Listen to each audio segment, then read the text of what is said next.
Good evening. आपका अपने YouTube channel learning tree में मैं आपका हार्दिक स्वागत करता हूं। आज हम महेश बर्नवाल के सेट 4 को डिस्कस करने वाले हैं। प्रीवियस 3 वीडियो का डिस्कशन लिंक इस वीडियो के डिस्क्रिप्शन बॉक्स में मिल जाएगा, आप वहां से देख सकते हैं।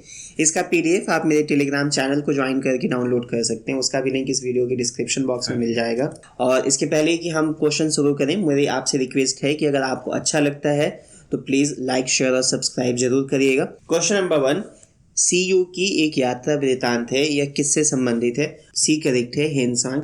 हेनसांग हर्षवर्धन के शासनकाल में इंडिया आए थे। क्वेश्चन नंबर 2, आर्थिक सर्वेक्षण रिपोर्ट 2020-21 के अनुसार वित्तीय वर्ष 19-20 में राज्य के कुल कृषि ऋण कितना करोड़ रुपया था? ऑप्शन बी करेक्ट है, 39,044 करोड़ रुपया था। और हमें ध्यान देना है कि इसमें व्यावसायिक बैंकों ने 50% के करीब में, क्षेत्रीय ग्रामीण बैंक यानी RRB ने 34% और केंद्रीय सहकारी बैंकों ने 8% लोन दिया है। तो ये कई बार सवाल ये भी पूछ देता है कि जो कृषि में कुल ऋण दिया गया है उसमें सबसे बड़ी हिस्सेदारी किसकी है या फिर दूसरी सबसे बड़ी हिस्सेदारी किसकी है, तो आप उस सवाल का जवाब इससे आप दे सकते हैं। क्वेश्चन नंबर 3, वैदिक काल में बिहार को किस नाम से जाना जाता था? ऑप्शन ए करेक्ट है, प्राच्य। क्वेश्चन नंबर 4, बिहार के प्रथम अंग्रेजी समाचार पत्र द बिहार हेराल्ड का प्रकाशन किसके द्वारा प्रारंभ किया गया था? ऑप्शन दोस्तों ए करेक्ट है, गुरु प्रसाद सेन ने इसकी शुरुआत 1875 में करी थी। क्वेश्चन नंबर 5, बिहार की किस नदी को शलिग्रामी नदी कहा जाता है? ऑप्शन दोस्तों डी करेक्ट है, गंडक नदी को। गंडक नदी जो है नेपाल के धौलाधार और माउंट एवरेस्ट के मध्य से निकलती है और इस नदी को नारायणी, सप्त गंडकी, काली गंडकी, शलिग्रामी या सदा नीरा भी कहा जाता है। क्वेश्चन नंबर 6, सरसों का वैज्ञानिक नाम क्या है? ऑप्शन दोस्तों यहाँ पे बी करेक्ट है, वेरेसिका कैम्पेस्ट्रस। ओराइजा सटाइवा चावल का वैज्ञानिक नाम है। फेलिस कैटस बिल्ली का वैज्ञानिक नाम है, जबकि बॉस इंडिकस गाय का वैज्ञानिक नाम है। क्वेश्चन नंबर 7, मूडीज के द्वारा 2021 के लिए भारत की GDP वृद्धि दर का अनुमान कितना रखा गया है? ऑप्शन बी करेक्ट है, 9.6% का। क्वेश्चन नंबर 8, लोहे में प्रतिरक्षण के किस तत्व का प्रयोग किया जाता है? ऑप्शन ए करेक्ट है, जस्ता। लोहे पे ये जस्ता का लेप लगाने की प्रक्रिया को गैल्वेनाइजेशन कहा जाता है। ये इसलिए किया जाता है ताकि लोहे में जंग लगने से बचाया जा सके। और लोहे में जंग का लगना दोस्तों एक ऑक्सीडेशन की प्रक्रिया है, यानी एक रासायनिक प्रक्रिया है। क्वेश्चन नंबर 9, सैयद बंधु थे। ऑप्शन बी करेक्ट है, हिंदुस्तानी मूल के विदेशी मुसलमान अमीर। इनकी हत्या जो है मोहम्मद शाह ने निजामुल मुल्क के साथ मिलकर करवा दी थी और मोहम्मद शाह उस समय बादशाह थे जब इनकी हत्या हुई थी। मोहम्मद शाह को मोहम्मद शाह रंगीला भी कहा जाता है और इसका बचपन का नाम या इसका जो असली नाम था वो रोशन अख्तर बहादुर था। हमें ध्यान देना है कि लेटर्स मुगल में जो सबसे ज़्यादा लंबे समय तक इसने शासन किया है उसका नाम अली गौहर या फिर जिसे शाह आलम द्वितीय भी हम कहते हैं।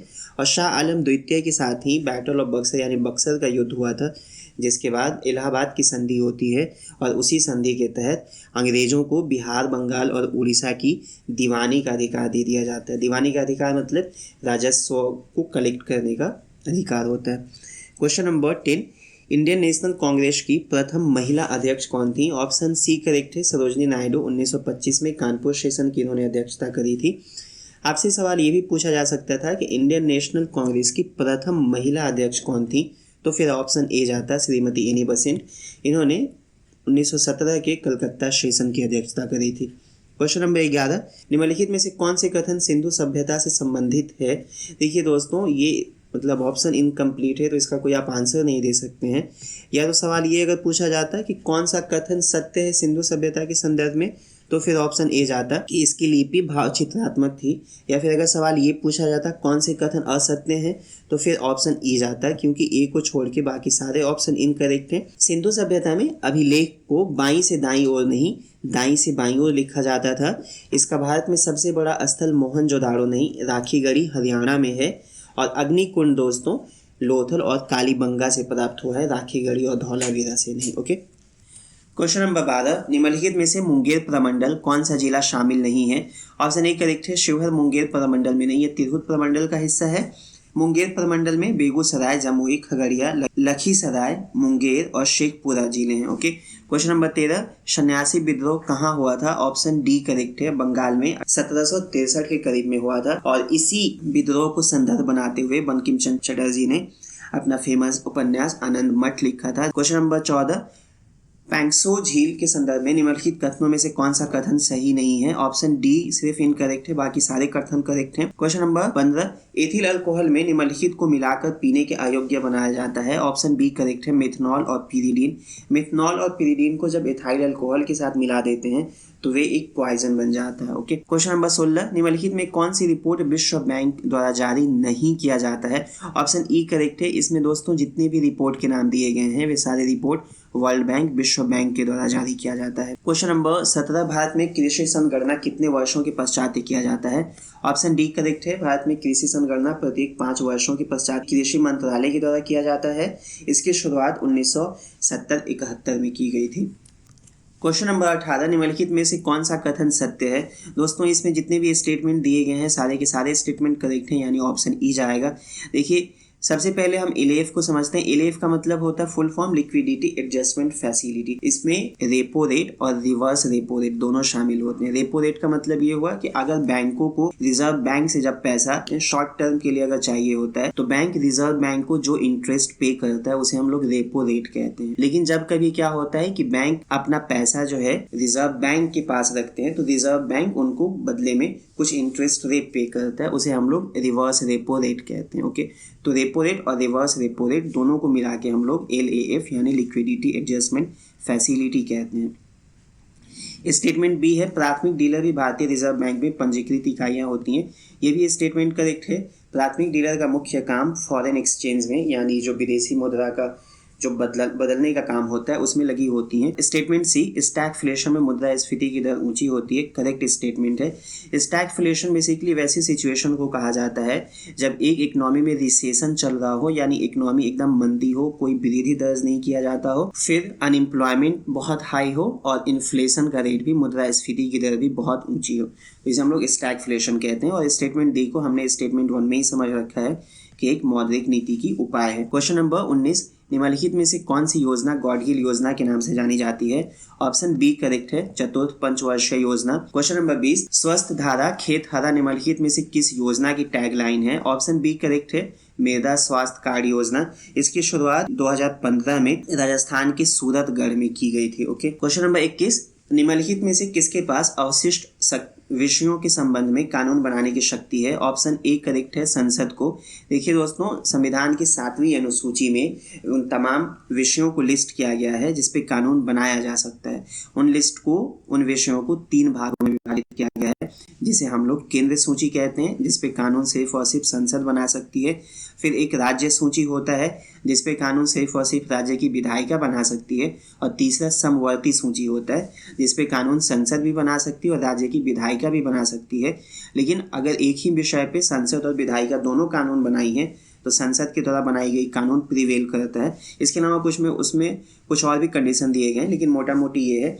और वे कुछ विषय जो उसमें लिस्ट नहीं किए गए हैं उन विषयों को हम लोग अवशिष्ट विषय कहते हैं। Okay. Question number 22, Das Kapital किसकी प्रसिद्ध पुस्तक है? ऑप्शन बी करेक्ट है, कार्ल मार्क्स की। क्वेश्चन नंबर 23, निम्नलिखित में कौन सर्वोच्च न्यायालय के न्यायाधीश की नियुक्ति करता है? ऑप्शन ए करेक्ट है, राष्ट्रपति के द्वारा। लेकिन ध्यान देना है कि राष्ट्रपति अपनी स्वेच्छा से ये नियुक्ति नहीं कर सकता है। संविधान में ऐसा वर्णन है कि राष्ट्रपति सुप्रीम कोर्ट के न्यायाधीश की नियुक्ति करते समय सुप्रीम कोर्ट के मुख्य न्यायाधीश से सलाह लेगा। और 1993 के advocate on record versus union of India, जिसे हम लोग जज केस कहते हैं, तीसरा जज केस में सुप्रीम कोर्ट ने ये बात तय करी है कि मुख्य न्यायाधीश जो है, जो 4 सीनियर मोस्ट जज हैं सुप्रीम कोर्ट के, उनसे सलाह लेगा और इनका जो सलाह होगा वे राष्ट्रपति पे बाइंडिंग होगा। क्वेश्चन नंबर 24, संविधान की कौन सी अनुसूची अनुसूचित क्षेत्रों और अनुसूचित जनजाति के नियंत्रण और प्रशासन से संबंधित है? ऑप्शन दोस्तों यहाँ पे सी करेक्ट है, 5वीं अनुसूची। देखिए दूसरी अनुसूची में दोस्तों राष्ट्रपति, राज्यपाल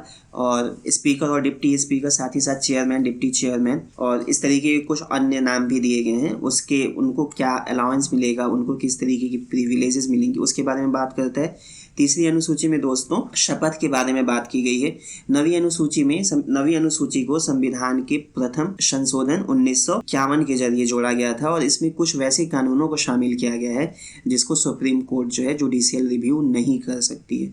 ओके, लेकिन केशवानंद भारती केस 1973 में सुप्रीम कोर्ट ने ये कहा है कि 1973 के बाद 9वीं अनुसूची में जो भी कानून दर्ज किए गए हैं उस पे सुप्रीम कोर्ट जुडिशियल रिव्यू कर सकती है। ओके, क्वेश्चन नंबर 25, भारत एक गणतंत्र है, गणतंत्र का तात्पर्य क्या होता है? ऑप्शन सी करेक्ट है, राज्य का प्रमुख उसके लोगों के द्वारा परोक्ष रूप से चुना जाता है। क्वेश्चन नंबर 26, भारत के संविधान के अनुसार निम्नलिखित में से कौन सा एक मौलिक अधिकार नहीं है? ऑप्शन दोस्तों डी करेक्ट है, देश की रक्षा का अधिकार एक मौलिक कर्तव्य है। स्वतंत्रता का अधिकार आर्टिकल 19 में है, जीने का अधिकार आर्टिकल 21 में है और समानता का अधिकार आर्टिकल 14 में है। क्वेश्चन नंबर 27, लोकतंत्र और विकास के लिए पंचायती राज संस्थाओं की पुनः स्थापना के लिए राजीव गांधी द्वारा वर्ष 1986 में गठित समिति का नाम क्या था? ऑप्शन दोस्तों यहाँ पे बी करेक्ट है, एल एम सिंघवी समिति। अशोक मेहता समिति जो है 1977 में गठित किया गया था, बलवंत राय मेहता कमेटी 1957 में और JVK राव समिति जो है 1985 में गठन किया गया। इस क्वेश्चन को इस तरीके से भी पूछा जा सकता है कि दिए गए समितियों को उनके निर्माण के काल के अनुसार बढ़ते क्रम में सजाइए। तो सबसे पहले दोस्तों डी होता, उसके बाद फिर ए आता, उसके बाद फिर सी होता और सबसे आखिर में बी ऑप्शन जाता। क्वेश्चन नंबर 28, बिहार का प्रथम CRPF rapid action force battalion कहाँ स्थापित किया गया है? ऑप्शन डी करेक्ट है, वैशाली में। क्वेश्चन नंबर 29, बिहार प्रोविंशियल किसान सभा की स्थापना किसने करी थी? ऑप्शन ए करेक्ट है, सहजानंद सरस्वती ने 1829 ईस्वी में करी थी। क्वेश्चन नंबर 30, बिहार राष्ट्रीय विद्यालय की स्थापना कब हुई थी? ऑप्शन दोस्तों सी करेक्ट है, वर्ष 1921 में और इसका उद्घाटन 6 जनवरी 1921 को गांधी जी के द्वारा किया गया था। और हमें फिर ध्यान देना है कि बिहार विद्यापीठ का भी उद्घाटन इसी दिन गांधी जी के द्वारा किया गया था, क्योंकि इसके पहले वाले सेट में वही सवाल पूछा गया था। क्वेश्चन नंबर 31, बिहार में स्वराज दल कब तक अप्रभावी हो गया था? ऑप्शन सी करेक्ट है। क्वेश्चन नंबर 32, निम्नलिखित में से किसके द्वारा भारत छोड़ो आंदोलन के दौरान दरभंगा जिले में संचार व्यवस्था को ठप करने का काम किया गया? ऑप्शन दोस्तों ई करेक्ट है, इसमें कुलानंद वैदिक और कर्पूरी ठाकुर दोनों नाम सही हैं। क्वेश्चन नंबर 33, नोनिया संप्रदाय का संबंध किससे था? ऑप्शन ई करेक्ट है, नोनिया संप्रदाय जो है वे शोरे के उत्पादन में लगी हुई थी। क्वेश्चन नंबर 34, भारत में वर्तमान में कितने इंडस्ट्रीज को कोर इंडस्ट्रीज का दर्जा दिया गया है? ऑप्शन नंबर सी करेक्ट है, 8 इंडस्ट्रीज में रिफाइनरी है, बिजली है, स्टील है, कोयला है, कच्चा तेल है, प्राकृतिक गैस है, सीमेंट है और उर्वरक है। तो ये इंडस्ट्रीज आपको 8 के 8 याद होनी चाहिए। इससे संबंधित रिपोर्ट जो है उसे IIP index of industrial production, जिसका हिंदी औद्योगिक उत्पाद सूचकांक होता है, उसे CSO यानी केंद्रीय सांख्यिकी कार्यालय द्वारा जारी किया जाता है, जिसका बेस ईयर 2011-12 है। तो आपको बेस ईयर भी याद रखना है, कौन संस्था जारी कर रही है ये भी याद रखना है। Question number 35, stand up India योजना का उद्देश्य क्या है? ऑप्शन नंबर डी करेक्ट है, अनुसूचित जाति जनजाति और महिलाओं को उद्यमशीलता में बढ़ावा देना। Question number 36, reserve bank of India के तहत कोई भी बैंक एक सीमा से कम दर पर ऋण नहीं दे सकता, यह सीमा कहलाती है? ऑप्शन ए करेक्ट है, base rate. Question number 37, Mir Qasim ने बंदूकों और तोपों के कारखानों की स्थापना कहाँ करी थी? ऑप्शन ए करेक्ट है, मुंगेर। क्वेश्चन नंबर 38, किस अधिनियम के तहत बिहार एक अलग राज्य बनाया गया? ऑप्शन नंबर सी करेक्ट है, government of India act 1935 Bharat सरकार अधिनियम 1935 के द्वारा। क्वेश्चन नंबर 39, किस क्षेत्र में वर्ष 1942 के भारत छोड़ो आंदोलन के दमन हेतु वायुयान का प्रयोग किया गया था? ऑप्शन दोस्तों यहाँ पे ई जाएगा, मुंगेर और भागलपुर दोनों डिस्ट्रिक्ट करेक्ट हैं। यहाँ पे सारण को हमें ध्यान देना है कि 1942 के भारत छोड़ो आंदोलन के दौरान एक अपराधी जिला घोषित कर दिया गया था। तो अगर आपसे सवाल ये पूछा जाता है कि 1942 के भारत छोड़ो आंदोलन के दौरान किस जिला को अपराधी जिला घोषित किया गया था, तो ऑप्शन सी जाता। क्वेश्चन नंबर 40, बिहार का प्रथम मुस्लिम विजेता कौन था? ऑप्शन दोस्तों सी करेक्ट है, बख्तियार खिलजी ने 1189 ईस्वी में बिहार को जीता था और इसी के साथ बिहार में तो सत्ता की स्थापना भी हुई थी। क्वेश्चन नंबर 41, वर्ष 1934 में बनी बिहार सोशलिस्ट पार्टी के अध्यक्ष कौन थे? ऑप्शन दोस्तों ए करेक्ट है, आचार्य नरेंद्र देव, जबकि जयप्रकाश नारायण को सचिव बनाया गया था। ओके, और रामवृक्ष वेणुपुरी और कर्पूरी ठाकुर ये सारे लोग इससे सत्ता की स्थापना भी हुई थी। क्वेश्चन नंबर 42, पटना में रामकृष्ण सोसाइटी की स्थापना कब हुई थी? ऑप्शन बी करेक्ट है, वर्ष 1906-07 में बनर्जी ठाकुर दास जी द्वारा किया गया था। क्वेश्चन नंबर 43, वर्ष 1857 की क्रांति बिहार में कब प्रारंभ हुई थी, किस डेट में? ऑप्शन बी करेक्ट है, 3 जुलाई को। क्वेश्चन नंबर 44, चंपारण की दुर्दशा नामक पुस्तक के लेखक कौन थे? ऑप्शन दोस्तों यहाँ पे बी करेक्ट है, पीर मोहम्मद मुनीस। क्वेश्चन नंबर 45, मोहम्मद यूनिस की अंतरिम सरकार ने कब त्यागपत्र दे दिया था? ऑप्शन सी करेक्ट है 7 जुलाई 1937 ईस्वी को। इसके बाद श्री कृष्ण सिंह के नेतृत्व में कांग्रेस के मंत्रिमंडल का गठन हुआ था। ओके, क्वेश्चन नंबर 46, उदंतपुरी शिक्षा केंद्र निम्नलिखित में से किस स्थान पे अवस्थित है? ऑप्शन नंबर दोस्तों बी करेक्ट है भारत। इसका निर्माण गोपाल ने कराया था। क्वेश्चन नंबर 47, किस राजा की कहानी मुद्रा राक्षस नाटक का विषय है? ऑप्शन दोस्तों यहाँ पे डी करेक्ट है चंद्रगुप्त मौर्य, और मुद्रा राक्षस के लेखक विशाखा दत्त हैं। क्वेश्चन नंबर 48, द्वितीय बौद्ध संगति का आयोजन किसके शासनकाल में हुआ था? ऑप्शन दोस्तों सी करेक्ट है काल अशोक के शासनकाल में। आप सबको पता है कि कुल 4 बौद्ध संगतियां हुई हैं, तो वे किस शासनकाल में हुई थी, कब हुई थी, उसकी अध्यक्षता किसने करी थी, ये सारे नाम हमको पता होने चाहिए।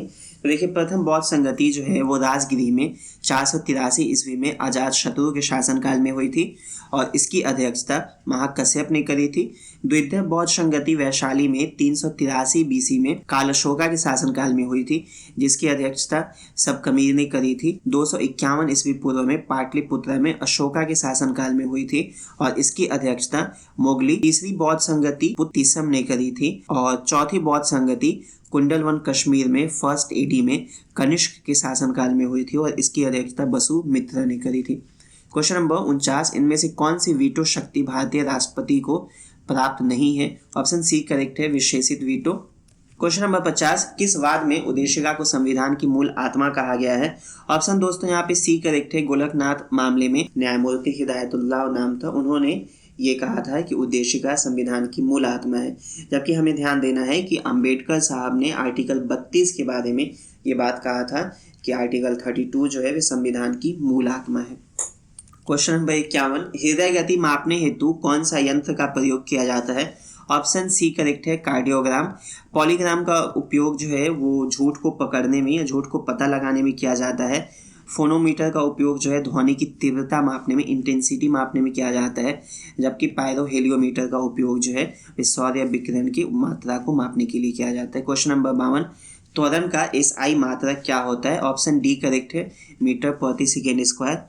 क्वेश्चन नंबर 53, प्राचीन भारत का वह ग्रंथ जिसका 15 भारतीय एवं 40 विदेशी भाषाओं में अनुवाद किया गया है? ऑप्शन बी करेक्ट है पंचतंत्र। पंचतंत्र में महात्मा बुद्ध की प्रीवियस बर्थ का, पहले के जीवन का वर्णन किया गया है, और इसका लेखन विष्णु शर्मा ने किया है। क्वेश्चन नंबर 54, ऑक्सीजन के बाद सबसे अधिक उपलब्ध मूल तत्व कौन है? ऑप्शन ए करेक्ट है दोस्तों। अर्थ के क्रस्ट में मुख्य रूप से 8 एलिमेंट पाए जाते हैं, जिसमें सबसे ज्यादा ऑक्सीजन 46%, सिलिका 27%, एल्यूमिनियम 8%, फिर आयरन 5% के करीब में, उसके अलावा कैल्शियम, सोडियम, पोटेशियम और मैग्नीशियम है। तो इन 8 एलिमेंट का नाम आपको याद होना चाहिए, और ये अर्थ के क्रस्ट के बारे में बात हो रही है। क्वेश्चन नंबर 55, निम्नलिखित में से किस देश ने पहला इंटरनेट नियंत्रित रोबोट विकसित किया है? ऑप्शन सी करेक्ट है भारत ने। क्वेश्चन नंबर 56, नवीन जलोढ़ मिट्टी बिहार के किस क्षेत्र में पाई जाती है? ऑप्शन डी करेक्ट है चंपारण, सहरसा और पूर्णिया में। हमें ध्यान देना है कि इस मिट्टी में चूना और क्षार की मात्रा अनुपस्थित रहती है, और ये भारत के कुल 46% भाग पे फैला हुआ है। ओके, और इसमें पोटास और फॉस्फोरिक एसिड की मात्रा काफी ज्यादा होती है। क्वेश्चन नंबर 57, भारत में न्यायिक पुनर्वलोकन की शक्ति का प्रयोग किसके द्वारा किया जा सकता है?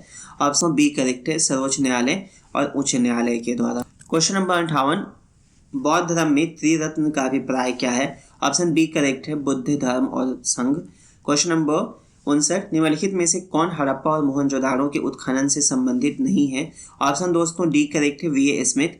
क्वेश्चन नंबर 60, गल्फ स्ट्रीम क्या है? ऑप्शन बी करेक्ट है गल्फ स्ट्रीम एक गर्भ महासागरीय जलधारा है। क्वेश्चन नंबर 61, मृदा निर्माण और मृदा के प्रकार इत्यादि का अध्ययन किसके अंतर्गत किया जाता है? ऑप्शन ए करेक्ट है दोस्तों पैडोलॉजी के तहत। क्वेश्चन नंबर 62, निम्नलिखित शब्दों में से किसका संबंध प्लेट विवर्तनिक सिद्धांत से नहीं है? ऑप्शन दोस्तों यहाँ पे ए करेक्ट है उत्प्लावनता का बल। क्वेश्चन नंबर 63, सिंगापुर मलय प्रायद्वीप से अलग किया जाता है? ऑप्शन दोस्तों बी करेक्ट है जौहर जल डमरू मध्य के द्वारा। मलक्का जल संधि या जल संधि को जल डमरू मध्य भी कहा जाता है।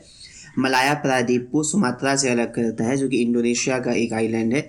सुंडा जल डमरू मध्य जावा और सुमात्रा को अलग करता है, जबकि डोवल जल संधि मेनलैंड यूरोप को ग्रेट ब्रिटेन आइलैंड से अलग करता है। ओके, क्वेश्चन नंबर 64, संयुक्त राज्य अमेरिका का निम्नलिखित में से कौन सा नगर महान झीलों के तट पे अवस्थित नहीं है? तो आंसर यहाँ पे दोस्तों बी करेक्ट होगा, पिट्सबर्ग। पिट्सबर्ग अमेरिका की 3 नदियों जिसमें से सबसे महत्वपूर्ण ओहायो रिवर है उसके तट पे बसा हुआ है, और ये शहर इसलिए इंपॉर्टेंट है कि इसे अमेरिका के प्रथम प्रेसिडेंट जॉर्ज वाशिंगटन ने इस शहर को बसाया था। ओके, और ये विकिपीडिया में जानकारी दी गई है, तो इसकी ऑथेंटिसिटी में बहुत ज़्यादा क्लेम नहीं कर सकता, और इस सिटी को स्टील सिटी भी कहा जाता है। ओके, क्वेश्चन नंबर 65, निम्नलिखित में से कौन सा सही सुमेलित है? ऑप्शन नंबर बी करेक्ट है, पैथिक लावा में सिलिका का निम्न प्रतिशत पाया जाता है। दोस्तों जो एसिडिक अम्लीय लावा है उसमें सिलिका का बहुत ज़्यादा उच्च प्रतिशत पाया जाता है, और ये बहुत विस्कस लावा होता है। ओके, यानी ये बहुत गाढ़ा एक तरीके से होता है। इसके अलावा हमें 2 टर्म और समझने, एक लावा और दूसरा मैग्मा। देखिए लावा जब अर्थ का मोल्टेड मटेरियल जो है जब अर्थ के क्रस्ट के नीचे होता है, पृथ्वी की सतह के नीचे होता है, तो हम लोग उसे मैग्मा कहते हैं। लेकिन जब वे पृथ्वी की सतह के ऊपर आ जाता है तो उसी मैग्मा को हम लोग लावा कहते हैं। क्वेश्चन नंबर 66, सूची 1 को सूची 2 से मिलान करना है। इसका ऑप्शन दोस्तों ए करेक्ट है। क्वेश्चन नंबर 67, निम्नलिखित में से कौन सी प्रक्रिया वायुमंडल के ऊष्मण में सबसे महत्वपूर्ण है? ऑप्शन दोस्तों ए करेक्ट है, कंडक्शन, संचालन। क्वेश्चन नंबर 68, तट से सागर के भाग की ओर भूमि निक्षेप का निम्नलिखित में से कौन सा सही अनुक्रम है? ऑप्शन दोस्तों यहाँ पे डी करेक्ट है। सबसे पहले रेत आता है, उसके बाद से सिल्ट आता है, फिर दोस्तों क्ले आता है, उसके बाद से पंक आता है। हमें ध्यान देना है कि जब डिपोजिशनल लैंडफॉर्म का निर्माण होता है, जब कोई भी नदी जब समुद्र से मिलती है तो उस समय उसकी स्पीड, उसकी जल की गति काफ़ी धीमी होती है। ओके, तो सबसे पहले जो बड़ा मटेरियल होता है वो डिपॉजिट होता है, उसके बाद छोटा, उसके बाद छोटा, और सबसे आखिरी में जो सबसे छोटा साइज़ का मटेरियल होता है वो डिपॉजिट होता है। तो अगर आपसे ये क्वेश्चन इस तरीके से पूछा जाता कि क्ले, रेत, सिल्ट और पंक में सबसे स्मॉलेस्ट साइज का पार्टिकल कौन है, तो आंसर दोस्तों बी जाता है। ओके, क्वेश्चन नंबर 69, पूर्वी घाट और पश्चिमी घाट का मिलन स्थल कौन सा है? ऑप्शन दोस्तों बी करेक्ट है, नीलगिरी। अन्नामलाई दोस्तों पश्चिमी घाट में तमिलनाडु और केरला के बीच जो माउंटेन रेंज है उसको अन्नामलाई कहा जाता है। इसे एलिफेंट हिल के भी नाम से जाना जाता है। अनाईमुडी वेस्टर्न घाट की पश्चिमी घाट की सबसे ऊंची चोटी है जिसकी ऊंचाई 2695 मीटर है। क्वेश्चन नंबर 70, वैश्वीकरण के पीछे का मुख्य विचार क्या है? ऑप्शन सी करेक्ट है, आपसी सामान्य दृष्टिकोण रखते हुए समस्त अंतर्राष्ट्रीय समुदाय के साथ कार्य करना। क्वेश्चन नंबर 71, निम्नलिखित में से कौन सा शासक मस्तानी नामक महिला से संबंध होने के कारण चर्चा में रहा है? ऑप्शन सी करेक्ट है, बाजीराव प्रथम। क्वेश्चन नंबर 72, हिंदू महासभा का श्रेय किसे दिया जाता है? ऑप्शन ए करेक्ट है, मदन मोहन मालवीय के प्रयास से इसका स्थापना 1915 में हुआ था। क्वेश्चन नंबर 73, हड़प्पा के मोहरों पे सबसे अधिक किसका अंकन है? ऑप्शन डी करेक्ट है, एक श्रृंगीय पशु का। क्वेश्चन नंबर 74, भागवत धर्म के प्रवर्तक कृष्ण को किस ग्रंथ में देवी की पुत्र कहा गया है? ऑप्शन दोस्तों यहाँ पे ए करेक्ट है, छंदोग्य उपनिषद। क्वेश्चन नंबर 75, बौद्ध धर्म का 2 भागों में विभाजन हीनयान तथा महायान शाखा किस संगति में हुई थी? ऑप्शन दोस्तों यहाँ पे सी करेक्ट है, चतुर्थ संगति में हुई थी। क्वेश्चन नंबर 76, कनिष्कपुर नगर कहाँ बसाया गया है? ऑप्शन ए करेक्ट है, कश्मीर में या बारमूला दर्रे बारमूला पास के पास है। क्वेश्चन नंबर 77, एक न्यूमेरिकल है दोस्तों जिसका आंसर होगा बी, एक unit. Question number 78, polymerase chain reaction का प्रयोग किया जाता है। ऑप्शन बी करेक्ट है, डीएनए टेक्निक में। क्वेश्चन नंबर 79, इंटरफेरेंस के उदाहरण है। ऑप्शन दोस्तों यहाँ पे डी को छोड़ के बाकी सारे ऑप्शन करेक्ट हैं। क्वेश्चन नंबर 80, एक वैरल सामान्यतः कितने लीटर की मापधारिता को कहते हैं? ऑप्शन दोस्तों यहाँ पे बी करेक्ट है, 159 लीटर। क्वेश्चन नंबर 81, दूध का सफेद रंग किसके कारण होता है? ऑप्शन दोस्तों यहाँ पे एक करेक्ट है, कैसीन के कारण।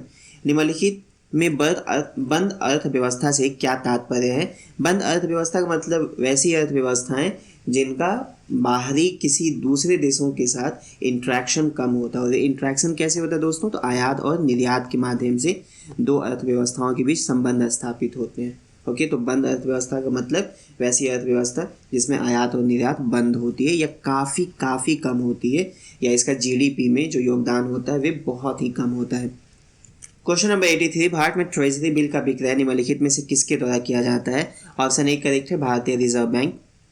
क्वेश्चन नंबर 84, निम्नलिखित में से कौन एक औद्योगिक विकास के प्रोत्साहन से संबंधित नहीं है। ऑप्शन दोस्तों डी करेक्ट है, digital India. Question number 85, national development council का मुख्य संबंध होता है। ऑप्शन दोस्तों यहाँ पे ए और बी दोनों करेक्ट है। पंचवर्षीय योजनाओं का समीक्षा करना और उसका अनुमोदन करना। क्वेश्चन नंबर 86, पृथ्वी पर घने वन अधिकतर पाए जाते हैं। ऑप्शन दोस्तों यहाँ पे बी करेक्ट है, भूमध्य रेखा के पास। भूमध्य रेखा 0 डिग्री लैटिट्यूड को भूमध्य रेखा कहा जाता है। कर्क रेखा ट्रॉपिक ऑफ कैंसर जिसे कहते हैं, ये 23 डिग्री नॉर्थ होता है, जबकि मकर रेखा ट्रॉपिक ऑफ कैप्रिकॉर्न जिसे कहते हैं ये 23 डिग्री साउथ होता है। हमें ध्यान देना है भूमध्य रेखा, कर्क रेखा और मकर रेखा ये सारी इमेजनरी लाइन है, अर्थ पे एक्चुअल एग्जिस्ट नहीं करती है। क्वेश्चन नंबर 87, प्रत्येक पंचायत का कार्यकाल होता है। ऑप्शन दोस्तों यहाँ पे डी करेक्ट है, प्रथम बैठक से 5 वर्ष तक। और ये देखिए सिर्फ पंचायत का नहीं बल्कि लोकसभा का और स्टेट लेजिस्लेटिव में जो चुनाव होता है उसका भी कार्यकाल 5 वर्षों का प्रथम बैठक से ही काउंट किया जाता है। क्वेश्चन नंबर 88, 12वीं अनुसूची में कितने विषयों को शामिल किया गया है। ऑप्शन दोस्तों यहाँ पे ए करेक्ट है, 18 विषयों को शामिल किया गया है। हमें ध्यान देना है कि 12वीं अनुसूची को संविधान के 74वें अमेंडमेंट 1992 के जरिए इंक्लूड किया गया था। ओके, उसी तरीके से दोस्तों पंचायत से और ये जो शहरी स्थानीय निकाय हैं, जो अर्बन लोकल बॉडी हैं, उससे संबंधित जो मैटर है उसको इसमें लिस्ट किया गया है। उसी तरीके से क्वेश्चन नंबर 89, राष्ट्रपति की निर्वाचन पद्धति किस देश से भारतीय संविधान में संग्रहित की गई है। ऑप्शन ए करेक्ट है, आयरलैंड के संविधान से। क्वेश्चन नंबर 90, मलिक इब्राहिम का मकबरा बिहार के किस जिले में अवस्थित है। ऑप्शन डी करेक्ट है, बिहार शरीफ में। क्वेश्चन नंबर 91, किसने कहा था कि राज्य के नीति निर्देशक सिद्धांत एक ऐसा चेक है जो बैंक की सुविधा अनुसार अदा किया जाता है। ऑप्शन दोस्तों बी करेक्ट है, K.T.. Shah. Question number 92, Jammu Kashmir पुनर्गठन अधिनियम 2019 के तहत कारगिल को किस क्षेत्र के अंतर्गत रखा गया है। ऑप्शन बी करेक्ट है दोस्तों, लद्दाख। क्वेश्चन नंबर 93, उच्च न्यायालय को रीट जारी करने की शक्ति किस अनुच्छेद के तहत प्राप्त है। ऑप्शन ए करेक्ट है, अनुच्छेद 32 के तहत। अनुच्छेद 13 में लॉ को डिफाइन किया गया है फंडामेंटल राइट के लिए, है ना। अनुच्छेद 213 में जबकि दोस्तों राज्यपाल की अध्यादेश जारी करने की शक्ति है। अनुच्छेद 226 में उच्च न्यायालय के द्वारा रिट जारी करने की शक्ति का वर्णन है। ओके, क्वेश्चन नंबर 94, सर्वप्रथम जेबी वीटो का प्रयोग किसने किया था। आंसर दोस्तों यहाँ पे ई करेक्ट है, भारत के 7वें राष्ट्रपति ज्ञानी जैल सिंह ने इसका सर्वप्रथम प्रयोग किया था। ओके, जेबी वीटो का अर्थ ये हुआ दोस्तों कि राष्ट्रपति विधेयक को ना ही तो सहमति देता है, ना अस्वीकृत करता है और ना ही फिर से संसद के कंसिडरेशन के हेतु लौटाता है। क्वेश्चन नंबर 95, कोठारी आयोग का गठन किस वर्ष किया गया था। ऑप्शन ए करेक्ट है दोस्तों, 1964 में। और आपसे ये भी सवाल पूछा जा सकता था कोठारी आयोग का संबंध किससे है, तो इनका संबंध शिक्षा से है। ओके, क्वेश्चन नंबर 96, निम्नलिखित में से कौन सा कथन असत्य है। दोस्तों ऑप्शन यहाँ पे ई जाना है, इसमें जो भी स्टेटमेंट दिए गए हैं वे सारे का सारा स्टेटमेंट करेक्ट है। क्वेश्चन नंबर 97, निम्नलिखित में से ऑडियो विजुअल उत्पाद को किस प्रकार की वस्तुओं में रखा जाता है। ऑप्शन दोस्तों यहाँ पे सी करेक्ट है, भूरी वस्तुओं में। क्वेश्चन नंबर 98, ग्रहों के बारे में निम्नलिखित में से क्या सत्य है। ऑप्शन ए करेक्ट है, यह अप्रकाशमान होते हुए भी चमकते हैं। ऐसा इसलिए होता है क्योंकि इनका सरफेस जो है वे रिफ्लेक्टिव होता है और जो तारों से प्रकाश निकलता है उस प्रकाश को ये परावर्तित करते हैं, इसीलिए हमें ग्रह चमकते हुए दिखाई देते हैं। क्वेश्चन नंबर 99, अदृश्य मदों में सम्मिलित है। ऑप्शन नंबर दोस्तों यहाँ पे ई करेक्ट है। क्वेश्चन नंबर 100, निम्नलिखित में से कौन सा कथन सत्य है। दोस्तों ऑप्शन यहाँ पे ए और सी करेक्ट स्टेटमेंट है, ऑप्शन बी और डी इनकरेक्ट है। जैन विद्वानों ने प्राकृत और संस्कृत भाषा के साथ साथ तमिल भाषा का भी प्रयोग किया था, तो यहाँ नहीं होने की वजह से ये इनकरेक्ट है। और जैन धर्म के 23वें तीर्थंकर धर्मनाथ नहीं पार्श्वनाथ थे। ओके, क्वेश्चन नंबर 101, स्वतंत्रता प्राप्ति के बाद किस अंतराल में बिहार की जनसंख्या में तीव्र गति से वृद्धि हुई थी। ऑप्शन बी करेक्ट है, 1951 से 1991। क्वेश्चन नंबर 102, अंगुत्तर निकाय में वर्णित भारत के 16 महाजनपदों में से कितने महाजनपद बिहार में थे। ऑप्शन सी करेक्ट है, 3 महाजनपद, अंग, वज्जी और मगध। अंग की राजधानी चंपा थी और ये वर्तमान के मुंगेर और भागलपुर के इलाके में फैला हुआ था। उसी तरीके से वज्जी की राजधानी वैशाली थी और मगध की राजधानी जो है गिरिवज्र या राजगिरी थी और ये गया और पटना के इलाके में विस्तृत था। क्वेश्चन नंबर 103, सिकंदर ने उत्तर पश्चिम के अनेक छोटे छोटे राज्यों को जीतकर किसके साम्राज्य निर्माण कार्य को आसान बना दिया। ऑप्शन डी करेक्ट है, चंद्रगुप्त मौर्य। क्वेश्चन नंबर 104, प्राचीन मगध साम्राज्य का सर्वप्रथम उल्लेख मिलता है। ऑप्शन दोस्तों यहाँ पे डी करेक्ट है, अथर्ववेद में। क्वेश्चन नंबर 105, महात्मा बुद्ध का परिनिर्वाण एवं महावीर का निधन किसके शासनकाल में हुआ था? ऑप्शन दोस्तों यहाँ पे एक करेक्ट है, अजातशत्रु के शासनकाल में। आप सबको पता है कि 483 बीसी में भगवान बुद्ध का महापरिनिर्वाण हो गया था, जबकि 468 बीसी में महावीर जो जैन धर्म के 24वें और अंतिम तीर्थंकर थे उनकी मृत्यु हुई थी। ओके, क्वेश्चन नंबर 106, गुरु गोविंद सिंह का जन्म पटना में कब हुआ था? ऑप्शन दोस्तों यहाँ पे बी करेक्ट है, 26 दिसंबर 1666 ईस्वी में, और ये सिखों के 10वें गुरु थे। इनके पिता सिखों के 9वें गुरु श्री तेग बहादुर थे और इनकी माता का नाम गुजरी था। ओके, क्वेश्चन नंबर 107, विद्यापति किसके दरबारी कवि थे? ऑप्शन दोस्तों यहाँ पे एक करेक्ट है। क्वेश्चन नंबर 108, सरस्वती अकादमी की स्थापना कब की गई थी? ऑप्शन एक करेक्ट है, 1 जनवरी 1901 को कमलेश्वर चरण सिंह के द्वारा दरभंगा में करी गई थी। क्वेश्चन नंबर 109, 16 अक्टूबर 1905 में को बिहार में राखी बंधन दिवस मनाया गया था। ऑप्शन दोस्तों यहाँ पे डी करेक्ट है, दरभंगा में। देखिए, दरभंगा में अभी हमने जो सरस्वती अकादमी देखा उसी के एक टीचर थे जिनका नाम था सतीश चंद्र चक्रवर्ती, उन्होंने ही इसकी शुरुआत करी थी। क्वेश्चन नंबर 110, बिहार टाइम्स पत्रिका का प्रकाशन शुरू हुआ था। ऑप्शन ए करेक्ट है, 1894 ईस्वी में, और इसी पत्रिका में सर्वप्रथम बिहार का एक अलग स्टेट के रूप में मांग की गई थी। क्वेश्चन नंबर 111, भारतीय राष्ट्रीय कांग्रेस का बांकीपुर अधिवेशन 1912 इंडियन नेशनल कांग्रेस की कौन सा अधिवेशन था? ऑप्शन सी करेक्ट है, 27वां अधिवेशन था। इसकी अध्यक्षता रघुनाथ नरसिंह मुधोलकर ने करी थी। क्वेश्चन नंबर 112, सूची 1 को सूची 2 में से सही सुमेलित करना है। ऑप्शन दोस्तों यहाँ पे डी करेक्ट है। क्वेश्चन नंबर 113, निम्नलिखित में किसने वर्ष 1901 में इंपीरियल लेजिस्लेटिव काउंसिल में बजट का भाषण देते हुए धन निष्कासन का सिद्धांत प्रस्तुत किया था? ऑप्शन दोस्तों बी करेक्ट है, गोपाल कृष्ण गोखले। क्वेश्चन नंबर 114, जब किसी बोतल में पानी भरा जाता है तो उसे जमने दिया जाता है तो बोतल टूट जाता है क्योंकि? ऑप्शन ए करेक्ट है, पानी जमने पर फैलता है। क्वेश्चन नंबर 115, लोलक का टाइम पीरियड निर्भर करता है। ऑप्शन बी करेक्ट है, लोलक की लंबाई के ऊपर। क्वेश्चन नंबर 116, लहसुन की अभिलाक्षणिक गंध का कारण क्या है? ऑप्शन सी करेक्ट है, सल्फर यौगिक। क्वेश्चन नंबर 117, अगर अग्नाशय में खराबी हो तो क्या होगा? ऑप्शन दोस्तों यहाँ पे बी करेक्ट है, इंसुलिन और ग्लूकोगॉन नहीं बनेंगे। क्वेश्चन नंबर 118, निम्नलिखित में से फ्री ट्रेड टुडे पुस्तक के लेखक कौन है? ऑप्शन यहाँ पे बी करेक्ट है, जगदीश भागवती। क्वेश्चन नंबर 119 दोस्तों, रीजन ऑन एशर्सन का सवाल है। एशर्सन कथन ये दिया गया है कि एंटीवायरल औषधि बनाना एंटीबैक्टीरियल औषधि बनाने की अपेक्षा कठिन है। कारण दिया गया है कि बैक्टीरिया में अपनी जैविक रासायनिक प्रणाली होती है जबकि वायरस में अपनी जैविक रासायनिक प्रणाली बहुत कम होती है। ये रीजन जो है इस कथन को सही एक्सप्लेन कर रहा है, इसीलिए ऑप्शन ए जाएगा। और हमें ध्यान देना है दोस्तों कि वायरस को लिविंग और नॉन लिविंग के बीच में एक कड़ी कहा जाता है। ओके, क्वेश्चन नंबर 120, निम्नलिखित युग्मों में से कौन सा सही सुमेलित नहीं है? ऑप्शन यहाँ पे दोस्तों बी करेक्ट है, छठी अनुसूची में अनुसूचित जाति और जनजाति के क्षेत्रों का प्रशासन नहीं, ये सिर्फ और सिर्फ 4 राज्यों में असम, मेघालय, त्रिपुरा और मिजोरम के जो जनजातीय क्षेत्र हैं उससे प्रशासन से संबंधित है।